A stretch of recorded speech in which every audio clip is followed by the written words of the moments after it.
ஒரு டே ஃபுல்லா beach and temple வைப்ஸா இருந்தா எப்படி இருக்கும்? இது மாரி எங்க கூட சேர்ந்து நெறைய பிளேஸஸ் எக்ஸ்ப்ளோர் பண்றதுக்கு நம்ம பேஜ மறக்காம ஃபாலோ பண்ணிக்கோங்க. This is day 3 of our Chennai to Karnataka road trip. Previous day மைசூர்ல இருந்து உடுப்பி வரதுக்கே 7 ஹார்ஸ் ஆகிருச்சு.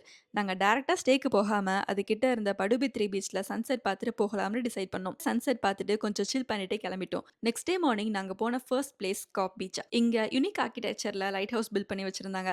இத ஏன் யூனிக்ன்னு சொல்றேன்னா, இங்க இருக்க ராக்ஸ் மேல தான் லைட் ஹவுஸே பில்ட் பண்ணியிருக்காங்க. ஈவினிங் ஒரு 5:15 டூ 6:30 வரைக்கும் தான் லைட் ஹவுஸ் உள்ள போய் பார்க்க அலோவ் பண்றாங்க.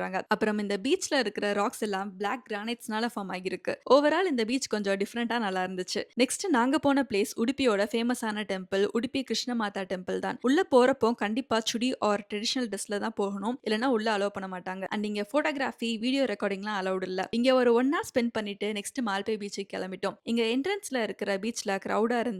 பட் அப்படியே லெஃப்ட் சைட் போனோம்னா சி வாக் வரும். ரொம்ப கிரவுட் இல்லாம பீஸ்ஃபுல்லா ஒரு வாக் போயிட்டு வரலாம். அண்ட் 7 கிலோமீட்டர்ஸ்ல வெதர் கிளியரா இருந்தா இங்க இருந்து நம்ம செயின்ட் மேரிஸ் ஐலாண்ட பார்க்கலாம். அது கிட்டயே ஹார்பர் இருக்கறனால நம்ம ஈஸியா நிறைய போட்ஸும் பார்க்க முடியும். ஸ்டில் ஒன் பீச் லிஸ்ட்ல வச்சிருந்தோம். பட் அடிக்கிற வெயில்ல இதுக்கு மேல பாடி தாங்காதுன்ட்டு கிளம்பிட்டோம். டே 3 யோட கண்டினியூஷனை நெக்ஸ்ட் வீடியோல பார்ப்போம். அது வரைக்கும் ஸ்டே டியூன்ட். டாடா.